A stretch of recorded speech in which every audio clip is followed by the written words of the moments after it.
safety. Our schools must be safe, well equipped, maintained, and focus on preparing our children for the future. Whether it's college, a skill trade, entrepreneurship, or leadership right here at home, healthcare must be accessible and focused on prevention. Access to screening, wellness program, and strong hospital and clinic create a healthier community and reduce long-term costs.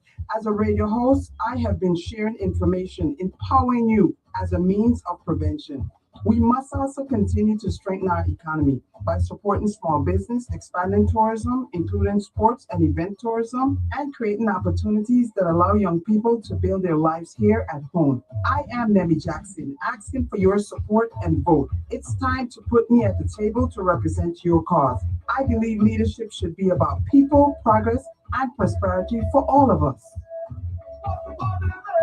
Paid for by family, friends, and supporters of Nemmy Jackson.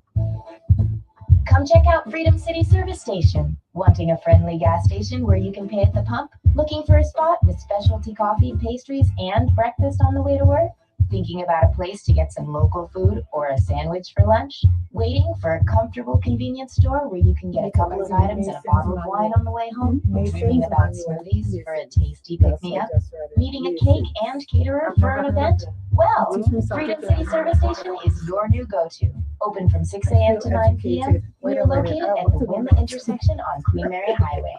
Our phone number is 340-719-2014. That's 340-719-2014.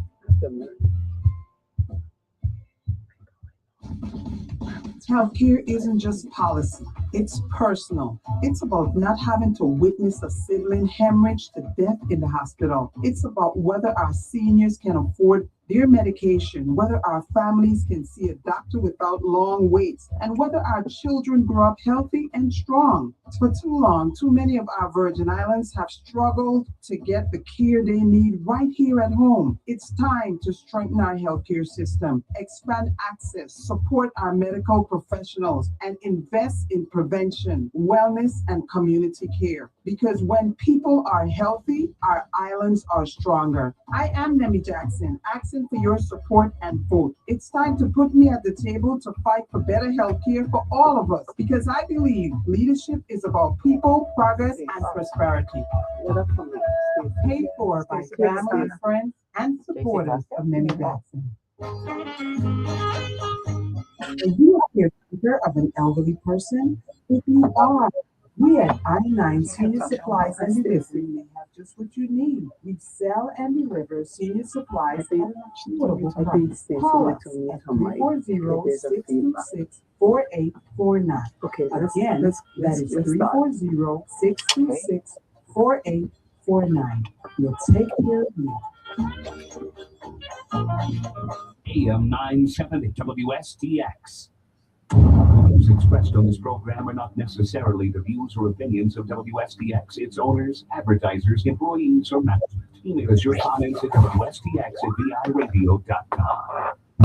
Hi, this is Nemmy Jackson, inviting you to tune in to WSTX 970 AM every Saturday, 7 a.m. to 8 a.m. to Mind, Body, and Soul, where you can join me with discussion on healthy living. I can. You can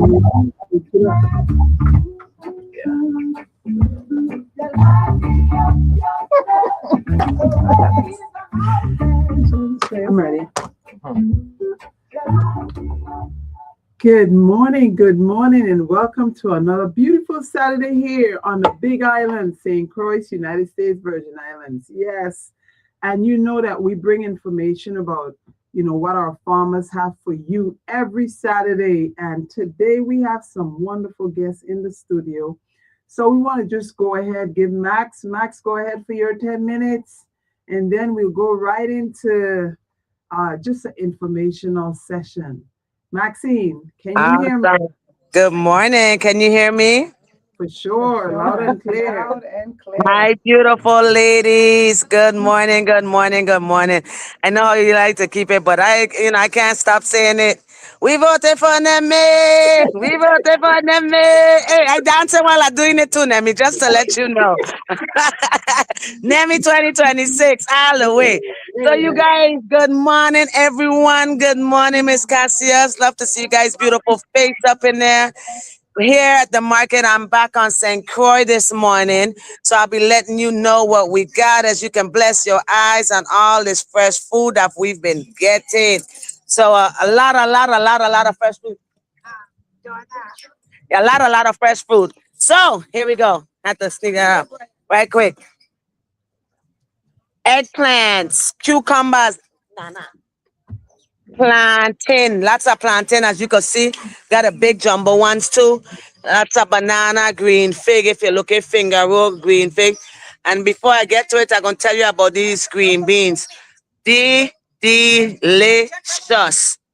Delicious. If you're looking for fresh, locally grown green beans, one sticking out the bag. I think it's sticking out to me right here. You know, they're even green beans, guys. Green beans. These are really, really good. I've been enjoying these green beans. Fresh and nice. Snap at the snap. So the green beans are really good. One thing that we have in season right now that I want you guys to see also, watermelon. Lots of watermelon. Williams Farm is doing watermelon, and the watermelons have arrived. Other farmers, watermelons are coming in, should have more watermelons as the weeks to come. So they have the Charleston Gray and the Sugar Baby. There's carrots, fresh, locally grown carrots. Everything I tell you is locally grown here in Banya. As you bless your eyes, you'll... Yes. Those are onions. Yeah. Onions, fresh right there from Rosa. So we have celery, chives, papaya, cocoa. As you can see, this is the cocoa fruit right here. Make our own chocolate. We could do that right there. Papaya, bok choy, kale. You have lots of collards, star fruit. Cashew is in season, guys. Cashew then look so beautiful. Mangoes galore. As you can see, every table I go to is all kind of mango, different breeds of mango. Jackfruit, as you can see, is some humongous jackfruit. Honey man, you know, in the rainforest, sometimes it raining and we don't see the rain for weeks after and be like, wait, y'all been having rain every day? Yeah, that's what happens up there in the rainforest sometime, and this is what comes out of the rainforest when you talk about Honeyman and his production. So lots of mangoes, like I said, and like I said, every table you see different variety of all kinds of mangoes. You have sour sap and sweet sap, sweet potato, fresh, locally grown sweet potato, cassie. We have cassie, we got eggs, hot pepper. Sister Sheba is waving her kale to show her fresh pick this morning. She just nice and clean and she tying them up for us right now. Nice. So we have cherries. Sister, you always count on Ashiba for these cherries. I don't know why my cherries don't never look like this, but Ashiba cherries always look like they come out of the grocery store. That's how nice they look, but they're not, guys. They're locally grown and banned. Yeah. Yes. So pomegranate, I pass lots of pomegranate. Honeyman has a lot. Told you guys about the jackfruit. More mangoes again, of course. I told coconut. We have coconut, dry coconut, jelly, water, whatever you need on the coconut side. We have it for you. There's also cocoa plum. There's kai meat, lots of kai meat too, sapodella. There's breadfruit. I pass some of my value-added products, as you can see. Beautiful. We soon to be in stores, bar-coded, made in St. Croix. This is what we pushing for in our Virgin Islands. This is how it goes. A lot of value-added products, so we want to big that up. On the value-added side, you have pepper sauce, cuchilla. She made some mango chutney today. I don't put mine aside, guys. Tamarind bar. And guess what? You get mango chutney. Where's you getting the mango them from? We're not in America. We're on the Virgin Islands. We're on St. Croix right now. Fresh mango chutney. Can't get no better than that. Then you have your honey. Don't forget your honey. You have a hot honey too. That's really good for you. The regular one the cold and flu does the job. So I can imagine what a hot honey is gonna do. Probably bring everything up. So you gotta also try the hot honey for the cold and flu symptoms or anything of that sort. You could also get lemongrass And I'm looking at it because we don't fight these mampies. So if you look at them mampies, guys, summertime, they done coming out from 3 o'clock in the afternoon. Well, they're here this morning. They ain't left yet. So the mampies are out, guys. The mampies are out. So make sure you get your lemongrass oil, your coconut oils, and all that good stuff. So as we say, we go again, more mangoes, more lemongrass. Farine. And this what I told you guys about the sweet potato, this is what's left of some of the local sweet potato. When I came this morning, the table was full. As I walk back this way, that's what's left, guys. Early bird, catch the worm. Catch the worm. So yeah, as we bless our eyes here, I finished telling you what else we have. We have tomatoes, green tomatoes, red tomatoes, cherry tomatoes, all kind of tomatoes, lots and lots and lots of tomatoes. Told you about those watermelons, the Charleston Gray and the Sugar Baby. So those here, and like I said, that's what's left of them. Mine's are on the side. I put put it on the side. So there's fresh watermelons. Your pate is all different varieties of pate, conch shrimp, lentil, chicken. You name it, he has it in a pate. Turkey, you name it. And then you could also get vegan pates made out of mushroom, kale, and they're also baked and made out of spelt flour. So you want to try something new, try those baked vegan pates. There's also your local breakfast, your crucian, your breakfast, your saltfish, your smoke herring, your Johnny cakes, all that good stuff. And this morning we have Mr. Randolph starting up in the market this morning, and he have all kind of soup. He got bullfoot soup, red beans with pigtail soup. He have rice pudding too and blood pudding. Yeah, he bring the real thing to the market.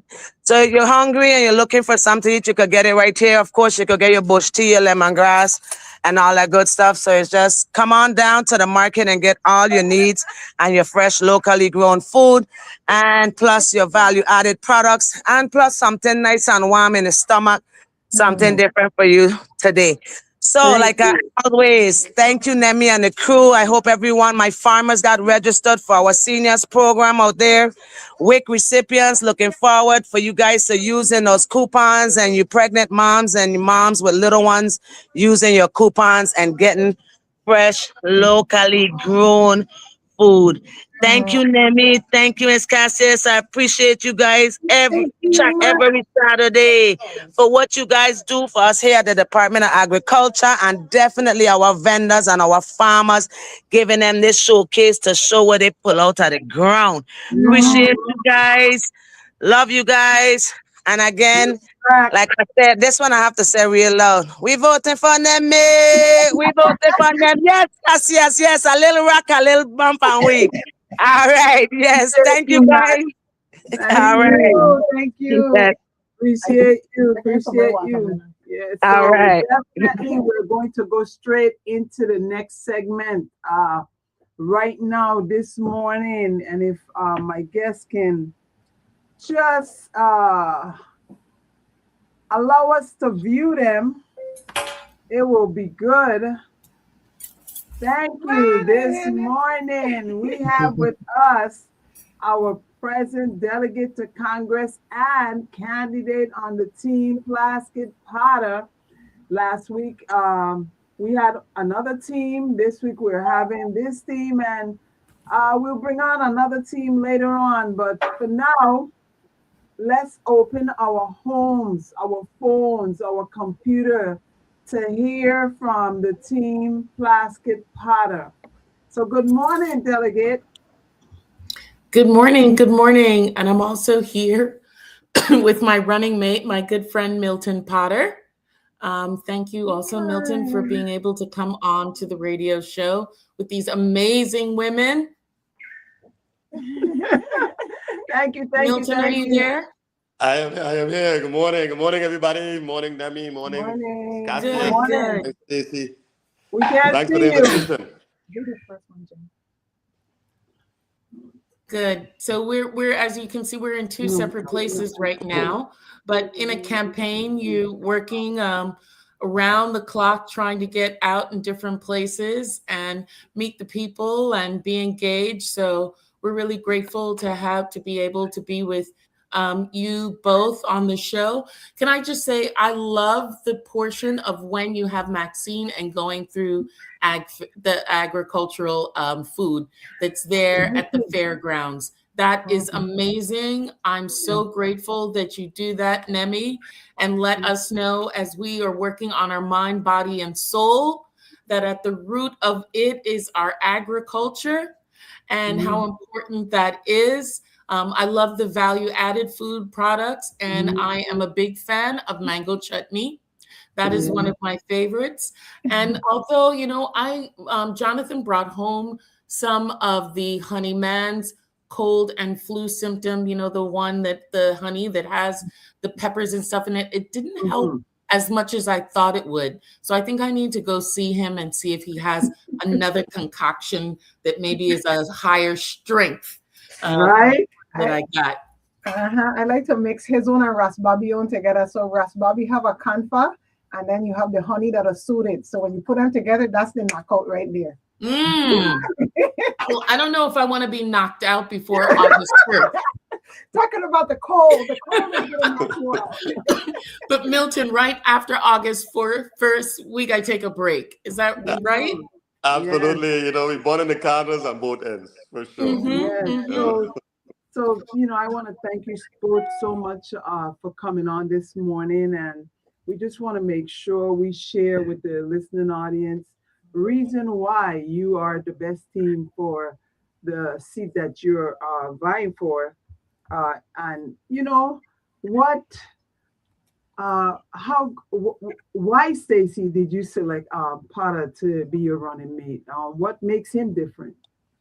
Oh, well, I mean, anybody who knows Milton Potter knows that he's the best. I mean, that's self-evident by him. But no, seriously, I think that Milton Potter has a tremendous experience and is so completely rooted in our community.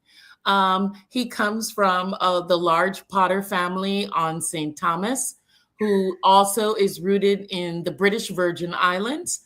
Milton, I think you were actually born in the BVI. Were you born on Tortola, right? I was born on Tortola. He's one of those, one of them real belongers. He didn't get a card. He actually have it for real. And, he has spent so many years working in personnel, working in HR and human resources. He was the director of personnel and now serving his third term in the legislature. That's 6 years that he's been there. And now he's the Senate president, really leading the first branch of government. And his family is committed to this community. His family came here. His father was a police officer in Tortola, worked here in the Virgin Islands. His mom was a homemaker. And Milton, your mom, where did she also work? Because I know she also worked in government.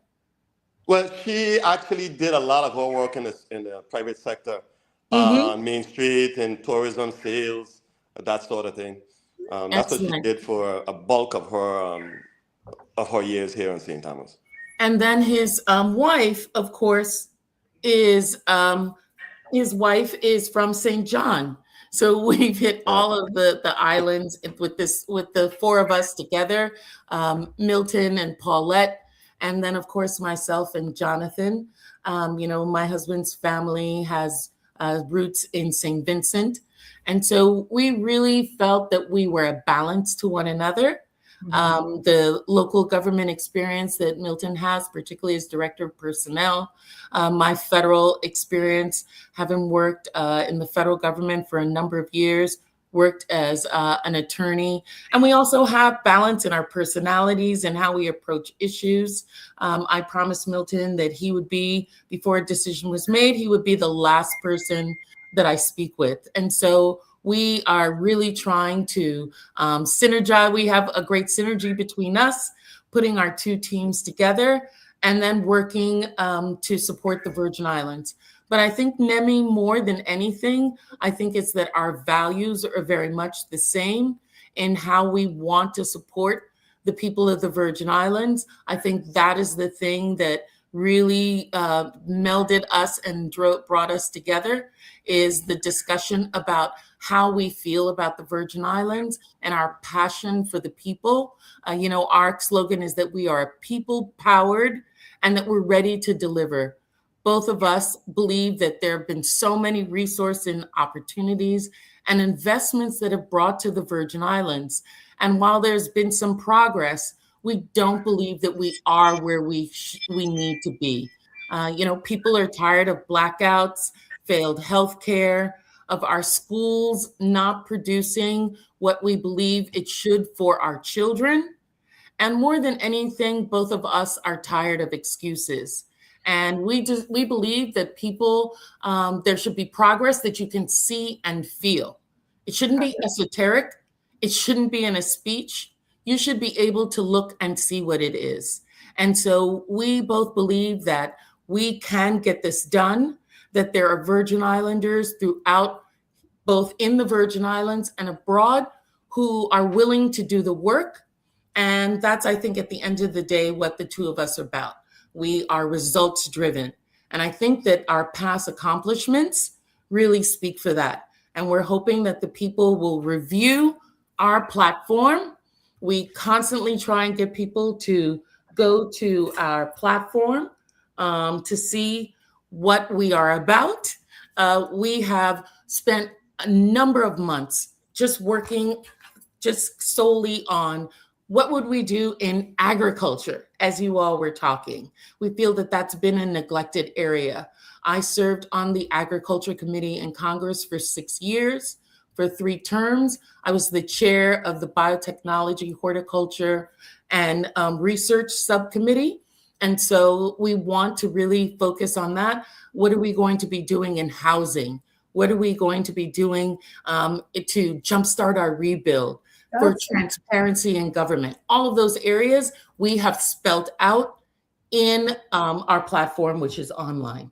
So I am so happy to be here with the Plaskett and Potter team this morning too, because that's exactly what I want our audience to better understand. How do you lead, right? It's we know what the results are from the work that you've done on the federal experience, and we know that Potter has legislative experience. But how is that going to help really move the VI forward? So because you're on Mind, Body, and Soul, and we have a vested interest in this question, I must ask this question from the top. How will you build a productive relationship with the legislature when there are disagreements, right? Like, what approach are you going to use to turn those priorities into laws? Well, I think, Milton might be able to speak to that much better than me, since he has been in the legislature. But having served in Congress for many terms, where there are over 400 members, and trying to get people to come to yes, it means being transparent. It means speaking with people, communicating constantly. It means negotiating. It means agreeing that we can disagree without being disagreeable. And it also means that you can be able to, this is what I want, and then being able to negotiate a little bit away from that. I'm a lawyer by training. I've worked in transactions, and I know that a good contract, a long-lasting piece of legislation, means everybody is happy, but everybody's a little salty as well. Everybody can't have everything. And those are usually the bills and the pieces of legislation that last the longest. But I think, I don't know if you would agree, Milton, that it comes from really communicating and being transparent and open and talking to people, not bringing things at the last minute, but really having continued conversation.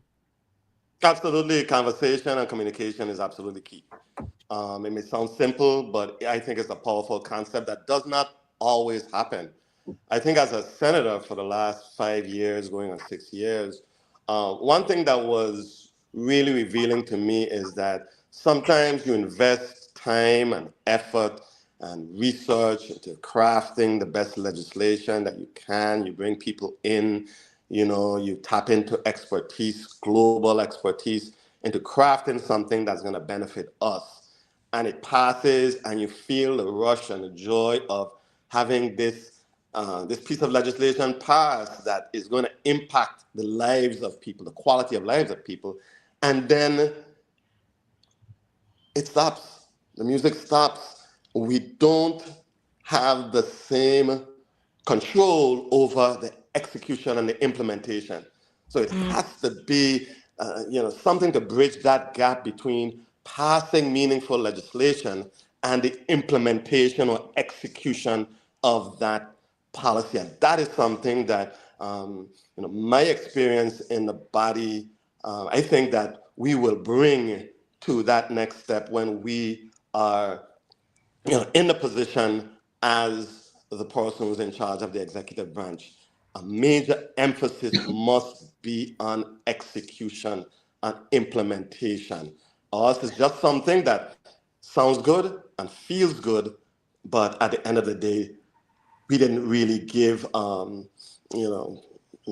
legislation an opportunity to sink in and to positively impact the quality of lives of people. So long story short, the execution and implementation is a huge part of what we are going to do and what we must do for the people of the Virgin Islands to really experience the positive change or the positive results of a policy or legislation.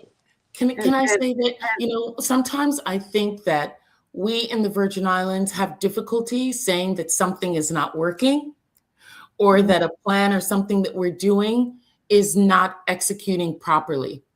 And that's also the support that the legislature could give you if an executive is willing to have those conversations. I have been part of conversations here in Washington when the Democrats were in the majority, when the president would come, the Democratic president would come to our caucus and say, I'm having difficulty in this area, and I need your support to get this, to change this. What are creative things that we can do in legislation to support this? I saw it in the pandemic. I saw it before that with how do we jumpstart jobs? To have the executive branch and the legislative branch work together to create meaningful legislation that is going to support the people by first recognizing what our real problems are, not having blinders on our eyes, pretending that everything is okay, because people's lives are not lying to them. Campaigning, you get to go out and you're in the neighborhoods, right, Nemmy, talking to people on a regular basis, and everyone is incredibly frustrated. But I'm always telling them that your frustration means that you care. But we as elected officials cannot just put aside that frustration and not pretend that it's real. Because if the people are feeling it, that's the real thing. Okay, all of what you're saying and what Senator Potter is saying is well said. However, I just have a question for you and a lead-up question for the team relevant to the process that you will take to identify those individuals who can help you with the implementation of what we're talking about. Will you let character weigh in on the selection and not just educational qualification? Because in government, when you speak about individuals who are working the lower workforce, they're talking about a lot of abuse of power that are being experienced. So I don't know if the team has considered what they'll be looking for when they're selecting individuals to lead the agencies, but have you considered that? And then, Delegate, I want you to answer information relative to the TEFRA. I know it has been updated.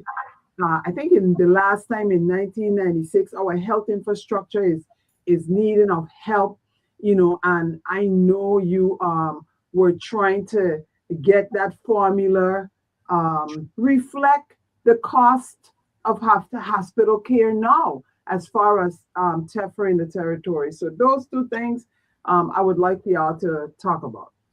Well, I think that,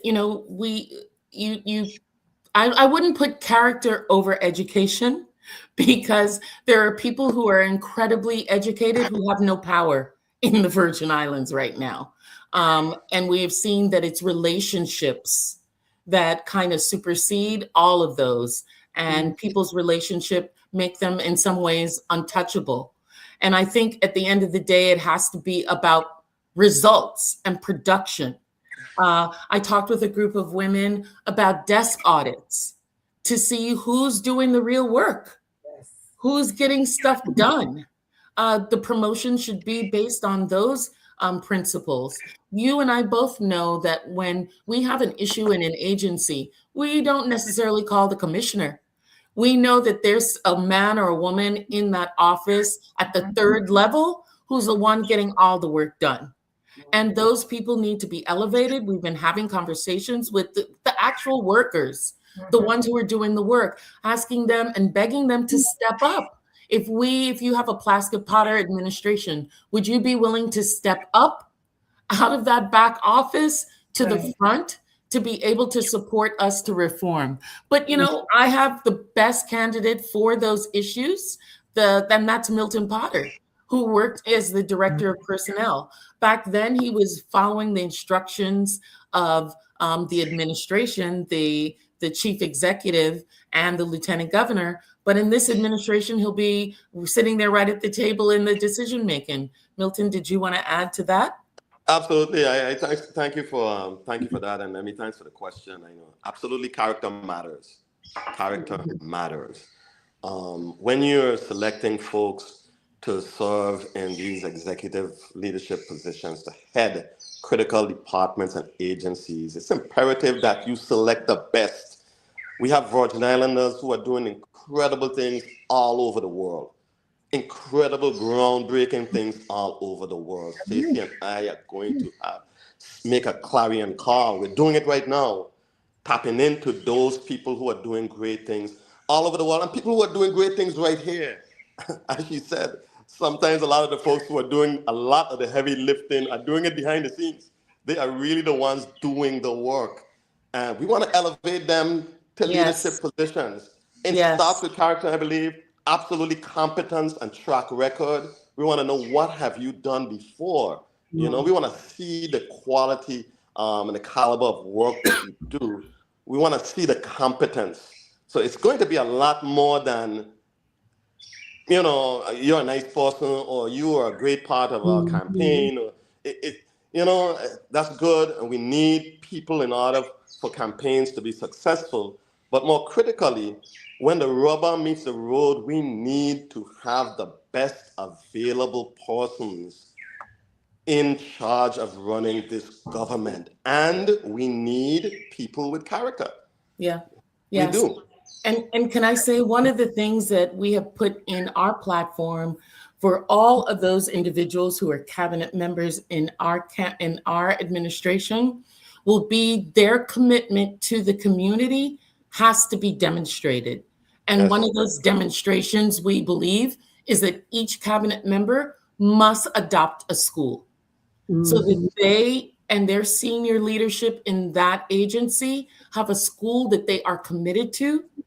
Our most vulnerable, our most important individuals are our youth, and they have to spend significant amount of hours each month working in that school, supporting that school. Presently, my office is doing that. My office in St. Thomas supports a school, and my office in Frederiksted supports a school. We read to the students. We're involved in helping them build their library.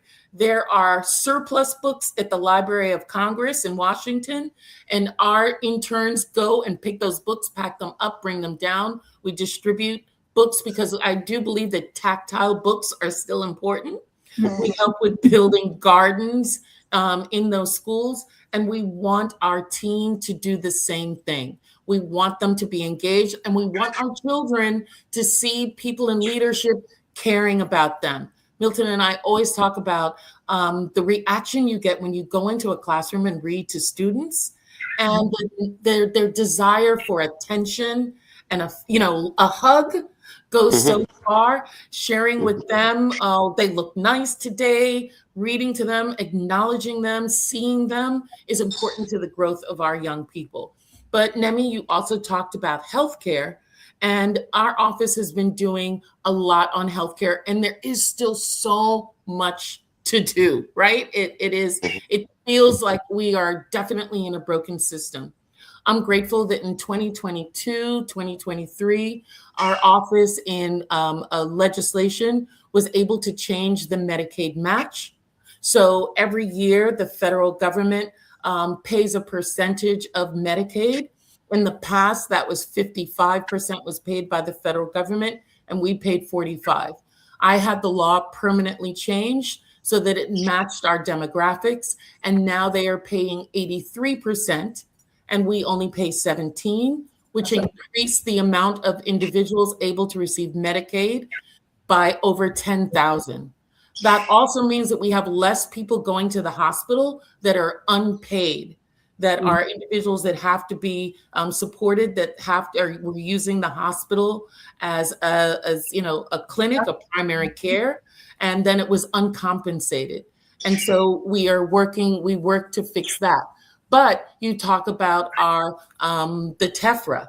Right now, we know that our hospital is operating, it's losing $35 million annually in uninsured, strained budget, limited services. The expenses are growing at 14.5%, 3 times faster than the revenues that they're generating. One of the ways that we know that we can fix that is we have been told by CMS, which is outside of what Congress can do. They've told us that the TEFRA will be rebased when we support a new hospital, because there has to be a significant event that allows them to change our TEFRA without changing other individuals, causing it to be a cascading effect on other hospitals as well. So if we were to change ours with no significant event, then another jurisdiction could say, I want my TEFRA rebased as well. But if we had the hospitals built, they could say the significant event that is causing us to change your TEFRA rebasing for both of the hospitals is the launch of this new hospital. We tried desperately in 2018 to get that significant event to be the hurricanes. They pushed back, and they said they want it to be when the hospitals are rebuilt. So we've got to rebuild quickly. We've got to get people in these new facilities. The other area of healthcare that we think is really important is how do we increase the amount of nurses, doctors. We lose a lot of money in that with traveling nurses, with others. How do we do that? We have people graduating from our nursing program at UVI that then go to traveling nurses and come back and get paid through traveling nurses here in the Virgin Islands. We've got to support our nurses, our teachers, police officers, firemen, EMTs, all of those areas by what we call supporting our community heroes. We've got to give them tuition assistance, reimbursement, student loan partial payments and competitive salaries, housing incentives that will bring the nurses back. And then we need to create competitive salaries for our doctors so that they stay. One of the first things we've said is within the first 100 days, we want to sit with the unions and get these collective bargaining agreements that have been on hold for so many years done. Get the collective bargaining done so that we can have competitive pay and move up our nurses and a lot of our government agencies, those union workers, to where they need to be. That will be part of Milton's task in his special task force as head of HR. And leading the, but listen, also part of that is cross-training, upskilling people in government so that they can have, additional salaries. Their salaries can be upgraded as well. And so that how many times do we go into an agency and there's only one person who knows how to do a function? And if they're out, then it's your church out for you. You got to come back when they come back. Congresswoman Plaskett, if we don't go to commercial break, we're going to have to get some training inside of here. The radio station is going to have a fit. You and Senator Potter just hold tight for us. Right? Yes, ma'am. Let the listening audience know we'll be taking calls. When we get back, if you have a question for this team, we welcome it. And so we'll be back right after these messages.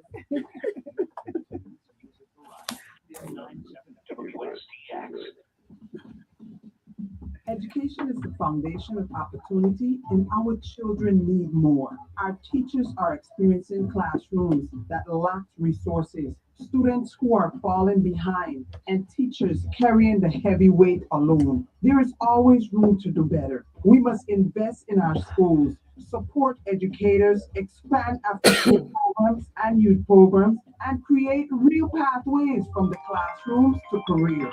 When we invest in our children, we invest in the future of our beloved Virgin Islands. I am Nemmy Jackson, educator, coach, health advocate, asking for your support and vote. It's time to put me at the table to increase accountability. I believe leadership is about people, progress, and prosperity for everyone. Paid for by family, friends, and supporters of Nemmy Jackson. Come check out Freedom City Service Station. Wanting a friendly gas station where you can pay at the pump? Looking for a spot with specialty coffee, pastries, and breakfast on the way to work? Thinking about a place to get some local food or a sandwich for lunch? Waiting for a comfortable convenience store where you can get a couple of items and a bottle of wine on the way home? Dreaming about smoothies for a tasty pick-me-up? Needing a cake and caterer for an event? Well, Freedom City Service Station is your new go-to. Open from 6 a.m. to 9 p.m. We are located at the Wim intersection on Queen Mary Highway. Our phone number is 340-719-2014. That's 340-719-2014. Healthcare isn't just policy, it's personal. It's about not having to witness a sibling hemorrhage to death in the hospital. It's about whether our seniors can afford their medication, whether our families can see a doctor without long waits, and whether our children grow up healthy and strong. For too long, too many of our Virgin Islands have struggled to get the care they need right here at home. It's time to strengthen our healthcare system, expand access, support our medical professionals, and invest in prevention, wellness, and community care. Because when people are healthy, our islands are stronger. I am Nemmy Jackson, asking for your support and vote. It's time to put me at the table to fight for better healthcare for all of us, because I believe leadership is about people, progress, and prosperity. Paid for by family, friends, and supporters of Nemmy Jackson. AM 970 WSTX, and more continuous music variety. The views expressed on this program are not necessarily the views or opinions of WSTX, its owners, advertisers, employees, or management. Email us your comments at WSTX@VIRadio.com. Hi, this is Nemmy Jackson, inviting you to tune in to WSTX. Good morning, good morning. Now, I need to know if my people in Frederickstead hearing this radio station. So somebody need to let me know by calling in, or even if you know my contact number. But the number to call to ask this team, Plaskett Potter, any questions you would like is 340-773-0390, 340-773-0490. That's a number for you to call if you would like to ask this team questions. But more importantly, I need to know if you can hear my show on the radio in in the western side of this island, because I've been getting complaints. I really need somebody to tell me, if you don't mind sharing where you live, so I can know if it's actually coming out on the other end, on the next side of the island. So we're back. Today we have Team Plaskett Potter. Good morning. Thank you for calling My Body and Soul. Yeah, good morning, Nemmy Jackson. This is Mr. Jackson. It's me. Man, I am so happy to hear from you. How is St. John doing? Well, I can't ask the company just what you doing on power over here. You ain't got no power? No, I want to how you fix it. Oh, he lives in St. John, Mr. Jackson. He's experiencing a chronic ailment. I don't know if you want me to say it, but he needs medication to regulate it, and he wants to know what is the team idea for fixing the problem we're experiencing with our water and power authority. specifically in St. John? Specific Well, to St. John. we have been talking about this on the air very specifically. And I'm so sorry, sir, for all that you are going through. And, we believe that all Virgin Islanders deserve reliable, affordable energy, and that it's not a difficulty. We know that in the past, this has been an issue for many, many years. This has plagued us. However, we have never had the resources that we have today to be able to fix this problem. And we believe that enough is enough.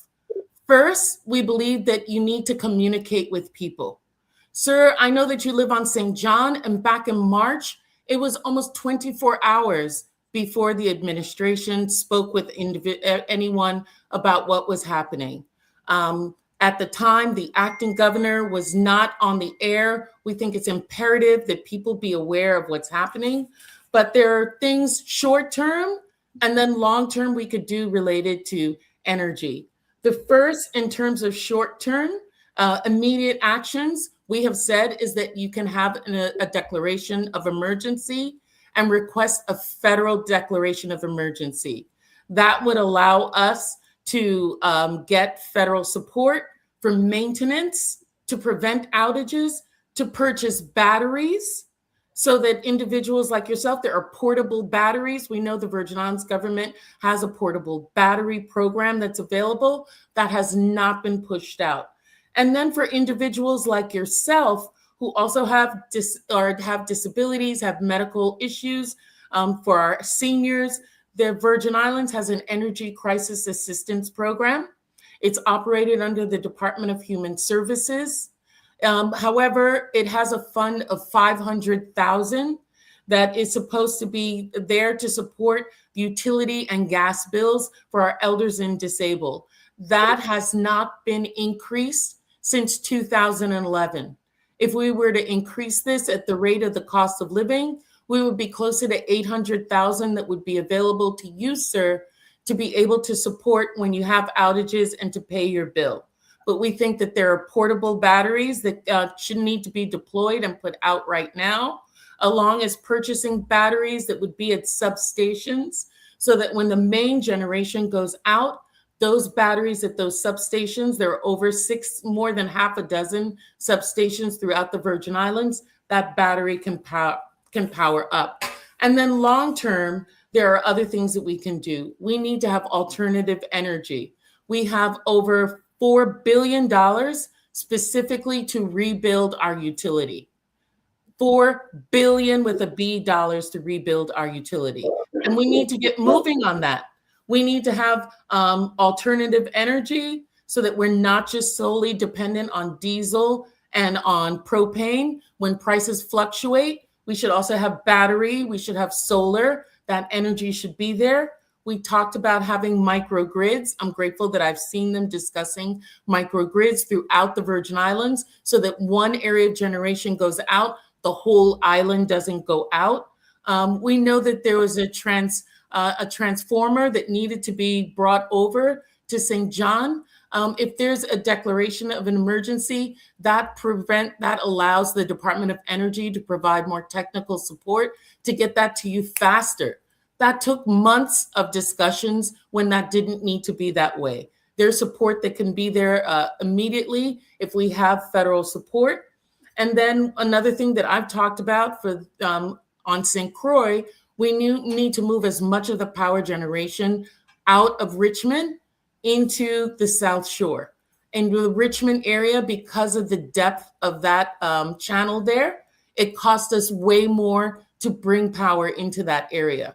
We could save almost several $1 million a year by bringing it to the South Shore. And that everyone on all three islands would be able to see that cost go down because of that. We have rent. We're paying rent all over the place for areas that WAPA is not even using, consolidating where it is, getting rid of some of those rents. That would also save us money. So we need to move from being a power plant operator to being an energy service provider, along with a long-term strategy. There's so much that can be done, but we need to move quickly. We have a plan. If you go onto our website, plasketpotter.com, we have laid out first 100 days, short term, long term, what could be done to drive down costs and energy. And listen, Emanuela, something I have learned, Milton and I have learned, is that we don't know everything. We don't have all the answers. But what we did and what I'm articulating to you is not just my idea, but speaking with people who have worked at WAPA, the linemen and women who worked there, talking with former executives there, as well as getting support from people throughout the nation who have dealt with power, and even with Carolec, people who have been involved in Caribbean generation. This is a plan that they've articulated to us after multiple discussions of what can be done short term and long term. Okay, I just want to apologize to the person who was calling. Mr. Jackson, I hope the delegate answered your question to your satisfaction. And encourage you to call back if you were just trying to call 340-773-0390, 340-773-0490. Emanuela? Yep. So another thing we've been really working on this season, our good hype election season here in the Virgin Islands. Yeah. Feels like carnival out here in these streets on some days. Or the Hunger Games. I'm not sure which one. Depends on what side of the fence you're on. True. I'm a spectator. So I'm really trying to get people to understand how leaders make decisions, especially when it comes to the area of education and economics. I'd like for you to tell us a little bit of where do you believe government should take lead when it comes to education, and where do you think the community should take lead? And that's also with economic development, right? Like, depending on your positioning, people don't necessarily think I'm very progressive in my thinking, or I'm very conservative in my thinking. In those two areas, help me to understand, where do you think government should take lead, and then where do you hope for the private or the community on a whole to take lead in? I don't know if you have an opinion on this, Milton. I've been talking for a bit. If you want to talk, or I'll chime in. I mean, I appreciate the question. I mean, I've always thought that education is really a three-legged stool, where you must have input and engagement from the teachers. You must have engagement from the parents, and of course, you need engagement from the students. So everybody has a role to play in order for the system to really work effectively. So I think the quality of the leadership, the persons who are leading education, persons who are establishing a vision, who has an opinion on where education should be, what is the best practice in education. We may focus on early childhood education. We have the data that supports the fact that when our children are learning from or reading from the third grade, the forecast for success is great. It's impressive. So I think having an understanding that education is a partnership, you can't just say, what is government doing for us? Or because you have a role as a parent also in this process. The children have a role in their education. So I think as far as the government's role in setting policies, having competent folks to develop relevant, meaningful curriculum that is, is going to make people not obsolete. After you graduate from 12th grade, you have a skill set that is going to be relevant. You're going to be employable. Those are the things that government must engage with parents, engage with students, engage with the experts in the area to determine the quality of the educational product, and to determine that we are on the right track in terms of ensuring that our children will receive a quality education that's going to be able to take them throughout this world. So having the leadership from the very beginning, and government is playing a key role in determining who leads that charge. It is such an important thing, identifying the best, and I harp on it, identifying the best available person with a track record, the background to begin to lead such a critical area as education.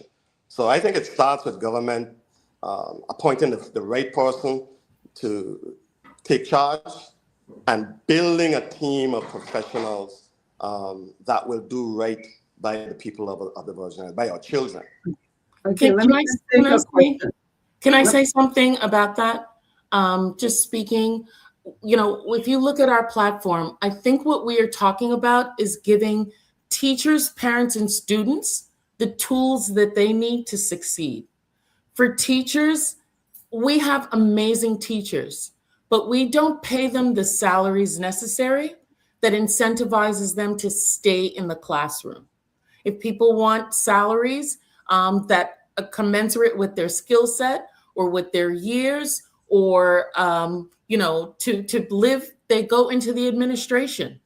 So how do we give bonuses, retention support to teachers to encourage them to stay in the classroom so that we have those kind of workers? And then parents also need tools and need support. We know that parents are doing a lot. Many parents are working. So how does government support them? By also having, supporting the community so that there is from 3 to 6. Those are critical hours for young people. And there should be support for those hours so that there's after school support, whether it's in the arts, music, sports, or just tutoring to give them that support. And then there are students that also need tools. We know that, as Milton said, by 3rd grade, that's a marker for when you need to read.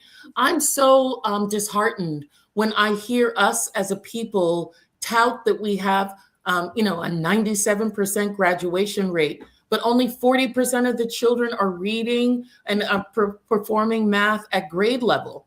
That's not something we should be proud of. And so early intervention, being able to take children out of school, giving the school the resources so that there's additional teachers to take people out of a classroom for an hour or 2 hours in the week so that they can get the support that they need in the early areas.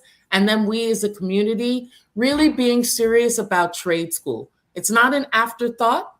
We have a large section of our population that need that, that's going to be AI, non-AI work that is going to take us forward. So really pumping the right amount of funding and support into a whole separate trade track where they're learning welding, carpentry, graphic arts, all of the things that are not, you get a high school diploma, but are not college, sending someone towards college. Okay, I have the lines are all lit up. Let's try to get it because we're running out of time. Good morning. Thank you so much for calling. Yes, good morning. Good morning. I'm calling to ask how, if you all are elected, how are you going to fast track to bring our healthcare system up to par so that we can have not just a fractured system that serves just emergency care, and we are able to serve holistically our young, our middle age, as well as our elderly who go off island for care and live off island. And most of them I know would like to come back home to live here and get care here. So how can we fast track and improve our healthcare system so that it's a holistic Okay, process? thank you for the question. Delegate, I'm gonna ask for you to be brief on that because we're really running out of time and I have one more person holding on.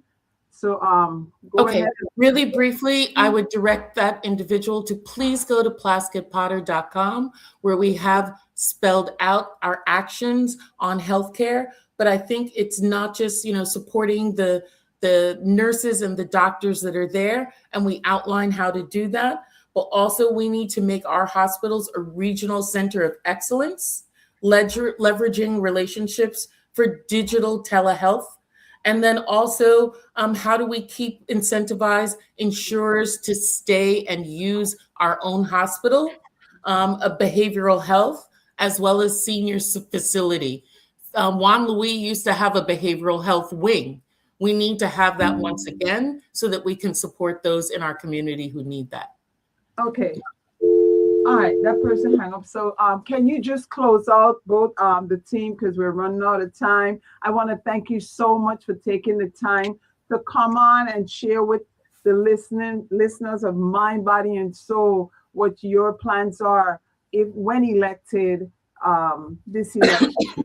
I'll let Milton close us out. Milton, you want to close this out? Definitely. Nemmy, I think when I ran for the Senate back in 2020, I think your program, you invited me to your program. I don't know if you even remember, because you have hundreds of people that you listen to, that you invite every week to your program. But I think that it was instrumental in getting the word out. And I credit you with my success. And so it's a good sign that we're here back again with you. But I just want to thank the people of the Virgin Islands for giving me and trusting me with their leadership position as senator for the last 5 years that I've been here. You know, public service is a privilege. Stacy and I bring something new, something different. I think her excellence in Washington, she is a fighter. I mean, she is going to be the hardest worker in the room. She is tenacious. She is not going to give up. What we need right now at this moment in our history, in our time, we need that to ensure that the $20+ billion that we have, transformative money to really impact our territory, to make sure that it gets spent and it gets spent effectively, that we build in maintenance and sustainment charges so that, you know, you don't just have nice shiny buildings, but they are sustainable for the long haul. She brings a lot. The combination of federal excellence with local know-how, I think, is a 1-2 punch for the people of the Virgin Islands, and they will be the beneficiaries of our leadership as we move forward. So I am grateful for the opportunity to be here. I'm grateful that the people of the Virgin Islands have given me an opportunity to serve, and I thank you, Ms. Cassius, for this opportunity. Okay, thank you, Delegate to Congress. I am so sorry. We are over time, and I'm being pressured. So I take up all the time. I want to We love it. for listening. Next week, I believe I have one of the candidates running for delegate to Congress. So on that note, have a wonderful, wonderful Saturday. Jennifer gonna throw me out. Have a good day. All right, Thank you. Thank you. Take care, everybody. Okay, I'm moving. Hey, Yo, good. You're logging in just now. Okay, great. Yeah, you gotta